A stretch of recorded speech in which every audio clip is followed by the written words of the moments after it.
What's up, you guys? It's Candace, aka CMZ News, here to give my very first YouTube recap of Real Housewives of New Jersey. Last week's explosive episode, appropriately titled Nightmare in Nashville, starts off with the Giudice girls packing up their childhood home that Teresa shared with their dad, Juicy Joe. If you know, you know. And they're packing up, and it's kind of sad, showing the memories, and the girls just really actually being good sports about everything. It's kind of somber, but they're moving forward. Then they kind of do a little thing where they're showing everybody, you know, kind of just pedaling around their houses. You've got Jennifer getting her kids in order. You've got Jackie and her kids. Then we zoom over to Frank, and he's moving in with Dolores or Dolores's kids, which apparently, as you know, Dolores and Frank have been divorced since Frankie Jr., who also is in this episode. Since he was like, before she even gave birth to him, she divorced Frank Sr. when she was pregnant. So this is the first time Dolores's kids have lived with their dad, and it's in adulthood, and everyone has to learn to respect each other. It's giving Dolores a lot of stress, but they're excited at the same time. Dolores and Frank talk about wanting to go on this trip to Nashville, and Tracy knows the realtor and is hooking them up with this great Airbnb. So fast forward, we've got Tree and the girls. They're finally packed, move over to Louis' house with his son. On the way over there, though, Teresa actually gets a call from Melissa, who's kind of buttering Teresa up about the trip, letting her know, hey, this is what we're going to do. Melissa's like, you know, I'm kind of nervous. I just want everyone to get along. Tree's like, we're going to get along as Margaret stays in her place, you know. And they get to the new house, and it's actually really nice, you guys. It's a lot more modern, I think, looking, especially on the outside, than the old house that Teresa and Juicy built. But the new home looks really beautiful, and all of the girls have their own room, including Gia, who's like off at college. Louis' son, Louis Jr., is going to be living with them.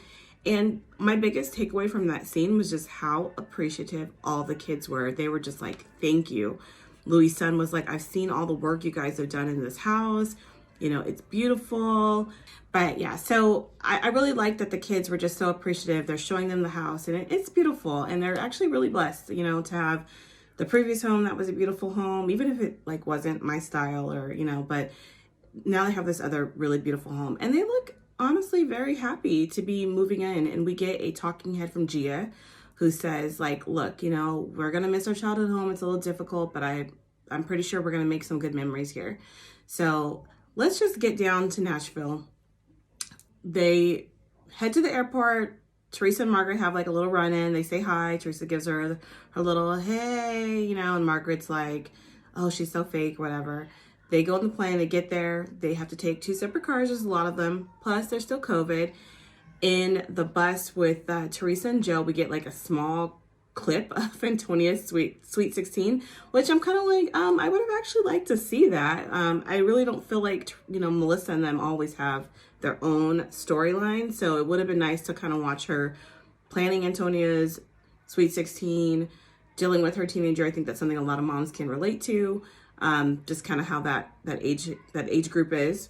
And I mean, to me, Melissa seems like a cool mom, but she's like not my mom, you know, like obviously she's cool to everybody else, but Antonia is always like rolling her eyes whenever Melissa talks. So anyway, they finally get there. The house is beautiful. Teresa actually says it reminds her of the new home with her and Louis.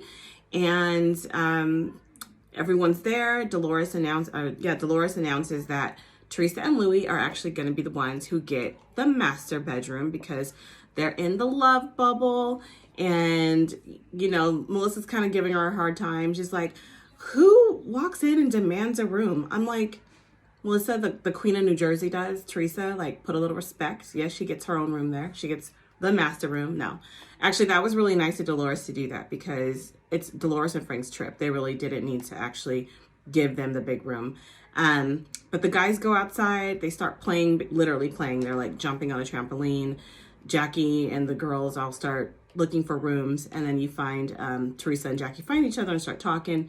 Teresa's like, hey, why were you so quiet at the baseball game last week when they did the charity event? Jackie's like, well, you know, you kind of were saying some comments about Margaret, like that's one of my best friends. And the talking head, Jackie lets on that, you know, Teresa's been in a mood for a while and she didn't really want to say anything because she didn't know what Teresa was going to do. She gets so defensive anytime anybody says anything about her boyfriend. You know, don't talk about Teresa's boyfriend. So Tree lets her know, like, look, here's my problem with Margaret. I think not only is she running her mouth about my boyfriend, but she's talking to bloggers. This one particular blogger, Margaret is friendly with, and anytime anything happens in the group, next thing you know, it's out there in the blogs. Jackie shuts her down. She's like, absolutely not. Like, your wheels are turning. You know, that's not happening. Teresa's like, yeah, it is. Luckily, like, they kind of squash that conversation and get ready to go get dressed to go out for the night. Now, Jackie does warn Marge that Teresa's in a mood. Like, Teresa's in rare form. She thinks you're out here, you know, really spreading rumors, talking to people. Basically everything that Teresa's been accused of with Jackie last season. Actually, I don't think there's a housewife that hasn't been accused of, you know, like running their mouth to blogs. And if you've watched these shows long enough, and if you don't just watch it, because I don't just watch, I go on Twitter, I, you know, go on other boards. I'm sorry, like, there's some truth to it, okay? There's some truth, and I'll talk a little bit about that. But they end up getting dressed. They go out, right? They do this bull riding thing. And I don't know why they literally had to show every single person riding this bull. I found that boring. But whatever. They're in Nashville. It's obviously a very Nashville thing to do. They go to some, like, huge restaurant place, which the food looked great, by the way. And after they finish their bull riding, everyone is, like, you know, wearing their little jeans and their cowboy hats and just, like, really having a good time. They get their food, their drinks start coming, and then, you know, Melissa's talking about what she wants to do tomorrow, the next day, after they're done, you know, with that night, the next day, what they want to do. Melissa's like, well, you know, Nashville's like #1 country recording place in the country. I think it'd be so fun if we all go and record a video of us singing, and then we get, of course, a flashback of On Display. And everyone's like, yeah, that's pretty fun. And Margaret's like, you know, I'll do it or whatever. And Teresa's like, okay, well, I don't want to go. I don't want to do that. Melissa's like, come on, it'll be fun. And then you get Margaret chiming in, and Teresa's like, no, you go do it with her. So she's like, I feel like Teresa, like, wanted to bait Margaret. She was definitely in a mood. She wanted to get started. But, you know, they let that pass, right? Then out of nowhere, maybe not out of nowhere, you get Jackie. How do you know I forget the realtor's name. How do you know the realtor and Margaret? Oh, I know everybody. I know everyone. Oh, that set Teresa off. Teresa's like, yeah, Margaret, you do know everybody, don't you? You love to talk. You love to talk. I'm sorry, when I talk about the New Jersey Housewives, I like start talking in an accent. Like, I think it's probably a really weak New Jersey accent, but I try. And so she's like, listen, you run your mouth, and I know you've been talking to bloggers. And they go back and forth about that. And then Margaret says, you're a disgusting liar to Teresa, right? Teresa pauses. She doesn't quite flip the table like season 1, but she starts flipping food, throwing water, throwing food on Margaret.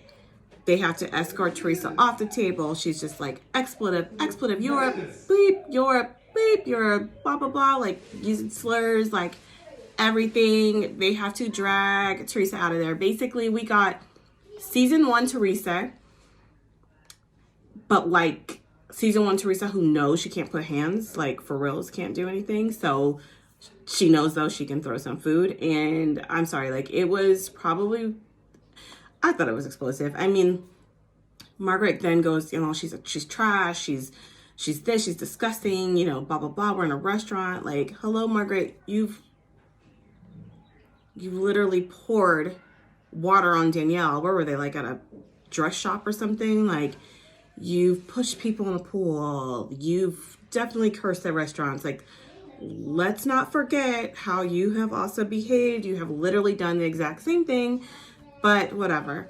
Back to Teresa. She's dragged outside. You know, they get her downstairs. She's cursing the whole time. Margaret's pretty calm, you know, but calmly saying how she thinks Teresa's trash. Teresa's letting Melissa know that I'm going to beat her bleep. I'm going to this and that. Melissa's like, no, you're not. You're not going to do anything. Now, Louis was quiet. I'm like, Louis, come on. Your girl is like acting a fool. Like, are you going to get in here and like help? Louis was like, he was quiet the whole time. And Marge was like, how would I know about Louis? How would I know about his girlfriends? How would I? Louis didn't have anything to say. I don't know if Louis just really doesn't want to get involved or what, or he was just in shock, didn't know. I don't know. Louis was quiet. Teresa's running back up the stairs. They're like not really doing that great of a job kind of stopping her. They finally do. Dolores is like, all right, you know, they're about to leave. I'm going to go with them. I rode with them. Margaret's like, hold on. I am your best friend. We talk 5 times a day. You need to actually have my back and not go home with them. She's like, well, you know, Dolores is doing her like Switzerland thing. And then Frank is like, Dolores, we're the hosts. Like, we need to stay here. We need to get this settled. So they actually end up staying at the restaurant. To be honest, like, when, you know, I know that there's editing issues, but one thing that I was kind of wondering about, like when Joe and everybody left with Teresa, Joe Gorga, Jennifer, I think left with them. I'm like, did you guys get your food? Because that's what I would have been maddest about. Like, okay, Teresa, not only did you throw stuff on her, but like you messed up my order. Like I didn't get my food. So hopefully they got their food to go. Cause honestly, I was like very concerned that everybody ate, but I'm greedy. So whatever.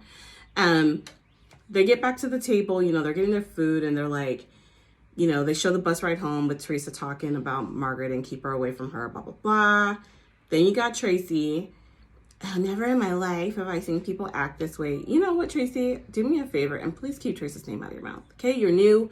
You do not have like the status quo in this relationship, in this group. I don't care who you're friends with or who you're married to. Please keep the Queen of New Jersey's name out of your mouth. That's my take on it. Don't like Tracy, not a fan. Don't care to see more of her. Probably won't. We'll see. Probably won't because Teresa don't like her. So we know if Teresa doesn't like you, you don't get to come back. It's just facts. But the episode, oh, actually, what I want to say before I wrap up the episode, I loved what Dolores actually said. Say what you will, Dolores, like, you know, doesn't really pick a side or whatever, but she said, listen, to Margaret, stop addressing it. Stop talking about Louis to Teresa. She doesn't want to hear it. Whatever it is, Teresa is a big girl. She has been through worse than this. She has. She's been to prison. She's gone through this major, you know, public scandal. She's got this divorce from her childhood boyfriend. Like, she's been through a lot. Like, let her live. Leave it alone. And the episode ends with Teresa and Louis packing up and leaving for a hotel, which I think is the best thing. We do know that it came out a little later that production actually asked them to go to a hotel. So it wasn't like Teresa and Louis' decision. But like in short, you know, like, yes, is it ever okay to like throw food or get violent? Of course not. I don't think Teresa expresses herself very well. And you guys are going to hate this because I can almost excuse any bad behavior Teresa does. But I don't think she expresses herself well. However, I do think that Margaret is talking. Margaret needs to worry about herself. She wants to say hurt people. Like, Margaret, you are always in everybody's business. Like, worry about yourself. Teresa is a big girl. I feel like Teresa on the show has given us so much. She's given so much, you know, just from literally catapulting the franchise with her antics in season 1, flipping the table, to everything with Joe, being in that marriage with him. He wasn't always kind. He didn't care about the cameras, so he was himself. Her dealing with friends, honestly, I don't care, being jealous, betraying her writing her books, all her different ups and downs, going to prison, being away from her kids. Teresa has given us so much. I don't need another season focused on Teresa's relationships. It's not interesting. The video with Louis, yeah, it was weird. But for me, Teresa's kids love Louis. They genuinely seem to like him. All of his kids. We've seen more of with Gabriella, her second oldest. She seems to be open with him. I think, yeah, they're kids. They don't see everything. But I do believe if her daughters did not like Louis, Teresa wouldn't be in a relationship with him. It wouldn't have gotten as far as it is.